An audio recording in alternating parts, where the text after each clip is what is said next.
like I know now what are good purchases to make as a first year teacher and what are not good purchases to make, what has worked for me in the last couple years and what hasn't. The first thing that I highly recommend getting is things that may not be the most necessary in your classroom, and that's the first one is right behind me. This one might be a little controversial, but hello everybody, welcome back to my channel. If you are new here, welcome. My name is Madison. I am a second year, second grade teacher. I am so happy you're here. Today's video is very exciting because I got the idea for this video by one of you guys. I got a message on Instagram that essentially just said, please make a video telling us, either current teachers or future teachers or coming up on our first year teachers, what do we need to have in our classroom? What has worked for you? What hasn't worked for you? And this sparked an idea. And so I was like, you know what? That's a great video idea because I've been teaching for 2 full years now, and I've had 3 classrooms actually. My first year, I only taught half a year, so technically I've been in the classroom for 2.5 years. I feel like I know now what are good purchases to make as a first year teacher and what are not good purchases to make, and things that have been useful, things that have not been so useful. So I compiled a list for you guys and we're gonna get right into it. First, I want to thank the sponsor of this video. I'm so excited to introduce the sponsor of this video to you guys today because I think that it is such an awesome platform, and that is Tract. You can find Tract at tract.app, which I will have right here as well as linked down below. And essentially, Tract is a peer-to-peer online learning program. It's kids teaching kids, which I thought was just genius. Such a great idea and such a great place for kids to go to, but also a great platform for teachers to use in the classroom with their kids. It's for grades 3 through 12 to discover new interests, build new skills, and just overall fuel their inner creativity. Essentially, it's project-based learning where kids are teaching other kids new skills or teaching them about their own interests. It's designed to help empower kids to learn new skills and learn deeper critical thinking skills, or maybe learn a new passion, a new skill, or a new hobby from another student or another peer as well. Tract offers a structured, supportive, and most of all, safe learning environment for kids to engage with other kids and learn from other kids. There are so many kids out there nowadays that want to be an actor or the next YouTube star. They want their voice to be heard. They want that spotlight, which is not a bad thing. And this platform provides them that space to share, to create, to motivate other kids, and other kids can kind of learn from them. And I just think that's so amazing because every student really deserves to have that spotlight on them, especially if they have something they want to say, something to share or teach, and this gives them that chance. So it's really cool. Tract designed it so that each student who is preferably 8 years old or above can pick their own activity or lesson, and it's called a mission, and they go on to complete that mission. Students can earn digital coins for completing their different paths, and if a mission requires more paths, then they will earn more coins. And students can redeem those coins for digital and physical prizes. It's also really great for teachers, like I said, because as a teacher, you can use this during your instructional time by assigning different missions or lessons or activities to your students for them to complete. There's also something I think is really cool called the Tract Teachers Lounge, where you can log in as a teacher, as an educator, and interact with other educators in that same space. I just think this is the coolest platform for both students and teachers, and when I hear about platforms like this, I just have to share it with you guys because as a teacher, there are times whenever you're just looking for something else, something new, something innovative for your students, and this is it. I absolutely love it, and I think you guys could really benefit from it as well. So it is absolutely 100% free if you guys would like to try out Tract, which, like I said, I will have the link down below if you guys would like to check it out, along with my code that you need to use to get it free. I'll also have the code in the description box below for you to copy and paste. And let me know if you guys end up checking it out. I'd love to hear your stories and how you ended up using it in your classroom. And let's get on with the rest of the video. All right, friends, we are going to start off with the things that I love and use as a teacher, things that I personally think would be a great purchase if you're going into teaching, going into your first year, or even if you're already a teacher and you don't have these things. The first thing that I highly, highly recommend you getting is this beauty right next to me, a 10 or 15 drawer cart for organizing all of your lesson plans for the week. If you guys have been following for a while, you know I've had this guy since my first classroom a couple of years ago, and I use it every single day, every week, and it has helped me organize my life so much. I really don't know what system I would use if I didn't have it. I guess I could use like a file folder. I've seen some teachers do that, but personally for me, it makes it so easy. Just every single week before, I print out all my copies for the week and I organize them into their day of the week, Monday through Friday. And that way I come in on Monday, all I have to do is open the Monday drawer, grab out my papers for the week, lay them out on my tabletop, and I'm ready to go. So anything that helps organize your life, highly recommend. Next necessary purchase as a teacher is a planner. I really would not be able to live, I don't think, without my planner. I use it religiously, not only every week, but I use it every single day to, again, organize my plans for the week. Every Thursday, I meet with my grade level team and we go over our plans for the week.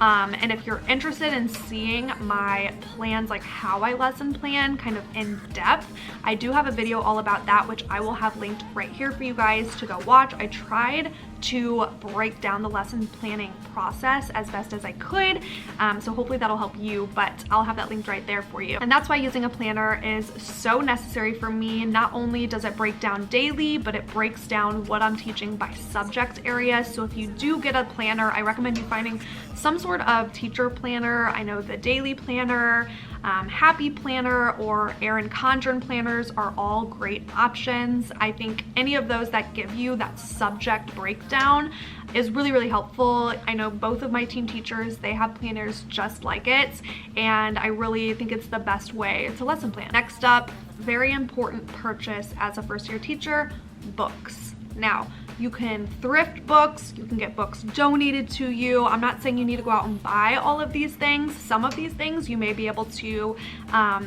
find people that are giving it away for free, maybe discounted at some sort of like thrift store, or check your Facebook Marketplace. That's what I did. Pretty much everything that I'm talking about, I would look on Facebook Marketplace for first, just to see if anyone's giving one away or willing to donate to my classroom. But you'll never regret having too many books, and that's something that I personally was so happy that I took seriously. And the months leading up to me getting my first teaching job, I went like book crazy, and I honestly think I had too many books, which I don't know how that's possible, but I really think I had too many books because I ran out of like shelving space for them. But it's never something you'll regret having. For me, they have been used religiously every single day in my classroom. I'm looking at my library right now and they're like everywhere. My library needs to be reorganized, but that means they're being used, which makes my teacher heart happy. Every single day I have students digging through my library trying to find a new book, and they love them. They love the books, and I'm just so grateful that I have this big library. So books are never something that'll go out of style, and always a great idea to start collecting prior to your first year. Another purchase that you might think would be frivolous and not necessary, but it's something I have used every single day in the classroom since I got my first classroom, and that is kind of like a headphone storage kit. I'm pretty sure they're like shoe organizers that you can buy online. I use mine for headphone storage. Now, it totally depends on the school you're in. If you guys have technology or or are one-to-one with iPads. We personally are one-to-one with iPads, so each one of my students has their own headphones, and this helps keep them organized. I'm pretty sure my first classroom, I did not have one of these, and I just remember headphones were getting lost, stolen, stepped on, broken because they were being like thrown in their cubbies, and now it gives them a place, and it's so nice. At the end of iPad time, they go and they put their headphones back in their number spot, and we never lose them. And this entire school year, we've never had an issue with losing or keeping track of headphones. Next up, any type of organizational bin. So I'll show you a few around the room that I have. I use bins for everything, you name it. I use them to organize our reading mats, our Friday folders, extra paper, student data, supplies. I use bins for everything, and honestly, I have too many bins. I'm at the point now where my cabinets are like full of empty bins, but that's okay. I'd rather have too many, because when I started off in my first classroom, I did not have enough, and there's just so many things in a classroom that you need to organize. And personally for me, I hate when everything is just like thrown into a cabinet. I like everything to have its own place. You can see that I like to label my bins, so I have bins labeled for dry erase markers, extra paper, colored pencils. That way everything has its place in my room, which not only just like helps make my heart happy because it makes everything more organized in my classroom, but it also helps out your students, especially if you have little students that are always trying to find something or put something away in its correct spot. This keeps from things just being thrown into a cabinet. It keeps everything organized. So I definitely would invest in some bins, whether that's bins from Target. I know Amazon has really good bins. Definitely check out your local thrift store and just get whatever like tubs or bins that you can find. Kind of on the same page with that, reading bins. I didn't mention this before, but as I'm looking around, I forgot that reading bins are so important. So we have our little book bins in each one of our cubbies, and then we also have the book bins in our library units. So I use book bins to store library books, like to organize my classroom library, but each one of my students has their own library bin to store their notebook, folders, and library book that they check out from the school library. So just having a bin for each student to individually store their supplies is so helpful, and I always number them with like their student number so that they know it's their bin with their books and their supplies inside of it, and that just keeps everything organized for them. Next up, kind of on the same page as having their own bin, I give them their own supply bag. So basically, this started mid last year when I realized, okay, I need something to help my kiddos organize their supplies, not like books and folders, but their pencils and pens and markers, crayons, scissors, glue, all of the stuff that we use on a weekly basis. And I didn't want it just thrown in their bins. I didn't want it in their backpacks because I didn't want them digging through their backpacks every single day or every other day whenever we use those supplies. So instead, I got them all these little supply bags. These are from Amazon. You can get them in a bundle, and they're big. They have enough space to hold student supplies, and I put their names on each one of them so they have their own bag with their own supplies so nothing gets mixed up, and they keep them underneath their table or on top of their table, just depending on if you guys have desks or tables, whichever way you want to do it. And that way they are out of reach whenever they don't need them, but they're close enough so that whenever I say, okay, get out your scissors and glue, they can bend down underneath their table, open their supply bins, and get out their supplies. Next up, really important part of my classroom. This wasn't necessarily like a one-time purchase, but this was something that I created my second year of teaching because I didn't have one my first year and I really regretted it, and that is our information center. So our information center is where we have everything that the kiddos will need. So we go over the calendar every morning, we go over the date, the days of the week, the weather. It's where I post our class jobs. It's pretty much just where all the information is that kiddos are going to ask you about on a daily basis. And if you teach primary grades, it's something that, it's something you really want to go over with your kiddos, and we go over each one of these things every single morning during morning meeting. And I remember my first year of teaching, I didn't have something like this, and I really wish I did, because during our morning meetings when we would talk about what day it was and stuff like that, I didn't have a visual. So this has been a game changer to kind of organize how our morning meetings flow. Every single morning I pick a student to go over the calendar for the class. They pick someone to go over the days of the week, and that person picks someone to go over the weather. And like I said, it has our class jobs up there as well, so the kiddos can visually see what their job is. So just having some sort of visual in front of your classroom with all the information, and you might have other information that you want to put up there, but I definitely recommend using one of your bulletin boards in the classroom for that. I got a couple questions where I got the calendar that I have, and I got that calendar from the Target Dollar Spot a couple years ago. So I'm not sure that they still have that out, but it was just a pocket chart calendar, which you can get from anywhere, but definitely keep your eye out for the Target Dollar Spot because Target Dollar Spot always has really good stuff at the beginning of a school year. Next up, something that I could not go without is some sort of teacher chair, whether that's a rocking chair or just like a comfy chair. It's something that if your school doesn't provide for you, I would definitely recommend going out and buying, because I use that every single day without fail of my entire teaching career, whether it's during morning meeting or read alouds or whatever it may be. That is my chair, my spot. The kids know not to touch it, and it's just a space for you to go, especially if you are all gathering on the carpet. Next up is having some sort of 3-tier cart or some sort of cart to organize your small group area. This is the cart that I've been using to organize my small groups, and it has been a game changer with keeping me organized. And honestly, I created this cart and like organized this cart at the beginning of my first year of teaching, and I've never really had to mess with it again because it still has everything I need from that first year. It's ready to go, and if you go on to teach for years to come, it'll always be there, and it's not like you have to stock the cart every single year. You should still just have your supplies in there that you need, because it's not something that you'll be passing out to the class, the markers that are going to get lost, the whiteboards that are going to get lost. It's your cart that you are in charge of, and I always keep mine like tucked behind my table so my kids can't get into it. But as you see here, it just has reading small group supplies, math small group supplies, as well as whiteboards and markers, stuff like that that you would use during your small group, just to keep it all organized so that you don't have to go grab it every single time before your small group. You can just pull up your cart and have it ready to go. Next purchase that I'm so happy that I have is my little toolbox, my teacher toolbox. If you guys remember, this was so like 2020 teachergram vibes. Every single teacher on Instagram had this toolbox, and every teacher decorated it their own way. So funny to think about.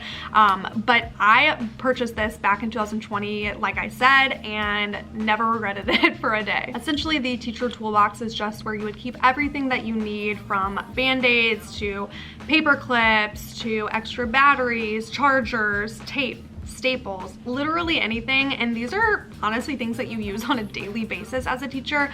I thought at first, like, oh, am I even gonna use that? Like, it's fun to organize, but am I really gonna use it? And yes, I use it every single day, if not multiple times a day. Again, I keep it tucked away behind my back table, away from the kids, because I made that mistake my first year. My kids were constantly getting into it, so now I tuck it away just for me to get into, and if my kids need anything out of there, I can open it and get stuff out for them. But that's been a game changer, just keeping all of those little things organized. Next up, I would hope and assume that your school would provide this for you, but if not, you may have to get it yourself, and that is a teacher desk. I know some schools that don't even provide teacher desks. The first school I ever worked at, they gave me a tiny little corner desk against the wall that could hold nothing. So I personally use my Flexi Spot desk, standing rising desk, and it really just like keeps everything organized for me again. And I don't know what I would do without it, because I don't want everything just on my small group table. So having some sort of desk to organize all of your teacher supplies, your planner, all papers, just anything that you want to keep kind of like private and for yourself and away from the rest of the class. That's what I use my desk for. My desk has drawers, so any extra teacher supplies, paper, staples, like sticker sets, stuff like that I want to keep away and private, I keep in there for myself. And it's just so nice just to have your own area where you can go and you know nobody's gonna be messing with it. Highly recommend. I love the FlexiSpot rising desk because you can stand at it as well. But yeah, definitely having just your own space in the classroom. Hopefully your school will provide you a desk, but if not, highly recommend the FlexiSpot desks. Going on to things that may not be the most necessary in your classroom, and that's the first one is right behind me. Y'all, I bought this giant photo keeper from Michaels back again in the 2020 Teachergram days when everybody was doing the same thing. And I was told like, oh my God, you're gonna use this every day to store your task cards, to store anything that you want, because they're basically just little photo boxes to store stuff in. I'm not kidding when I tell you I have opened this twice. In 2 years, I have opened this box twice. I don't know why. I personally just never reach for it, and I personally would not be the first teacher to say, run and go get this photo keeper box, because I really don't even understand why all these teachers were running to go get it, because what are you keeping in there that you're using every day? I mean, I guess you can store task cards in here like I did, but I just don't reach for them as much. So, and it's not user friendly because when you open the front, I'm not even gonna do it. When you open it, they all come pouring out. You have to have it laying flat to like open it, and it's just not kid friendly because they're all gonna see it cute like this and go to open it and they all fly everywhere. I don't know, you guys. If you use your photo box, let me know. Like, comment down below how you use it in like an efficient manner in your classroom. How do you make use of it? Because I haven't found a good way to make use of it thus far. Next up, this one might be a little controversial, but I personally would say you do not need to run out and buy your own Cricut. I have a Cricut. I love my Cricut. I have used my Cricut a few times, but I personally would not go advise every beginning teacher that is on a beginning teacher's budget to run out and go buy a $600 Cricut kit. I just don't think it's necessary. Now, if you love crafting, like if this is your jam, Cricuts are your jam, go for it. But personally, I have only used mine a handful of times, and I just don't think it's something that every single first year teacher needs to run out and go buy. Let me know if you agree. Let me know if you disagree and if you love your Cricut and couldn't live without it, but I personally could live without it. It's fun to have. I love having it. I think it's really cool to have if you are a crafty person, but personally, I don't think it's for everybody. Next up, possibly something else that's controversial, but I would say you do not need to buy like a plethora of furniture and pillows, because over the years, I have realized that one, they always get ruined like really fast, and I, for one, I'm not going to go out and rebuy any more pillows because the pillows that I do have, they're gross, they're dirty, a lot of the stuffing has already been ripped out of them. They just go bad. So it's fun in the beginning of the year when you have like all this really nice furniture and it looks so cute and the kids are all excited, but halfway through the year you're gonna realize you should not have spent the money on that furniture. Now, if your school provides something for you, that's awesome, but for me personally, I went out and I bought like a beanbag chair, I bought like 10 pillows, I bought some of those like comfy support pillows, and I am down to like 7 pillows. The beanbag chair was ripped. My other pillows were torn in half. The ones I have right now are kind of gross. Honestly, just wouldn't recommend spending a ton of money on that stuff. I spend a ton of money on really nice classroom rugs, and both of them are now kind of like wrinkled and torn a little bit. The white rug is super dirty. It doesn't hold up very well in a classroom because you constantly have 20 or more little children running all over them, using them, abusing them, and it's just not worth it. So I know it's so fun to like go out and buy all that stuff at the beginning of the year, but I personally would not make that mistake again just because it's not worth it. Now, they can use maybe like a little bit more sturdy furniture around the room if you have different types of like sturdy chairs for them to sit on, but the fluffy, cute stuff does not last. So would not go out buying all these these cute pillows. Now, a couple of things for me personally that I haven't really ended up using much as a teacher, which might come as a shock to you guys because you see it in my classroom photographed a lot and they look so cute, but just something that I really never made much use of. One are my voice level signs that you guys always see on my front board. They are so cute, and for the classroom aesthetic, I love them.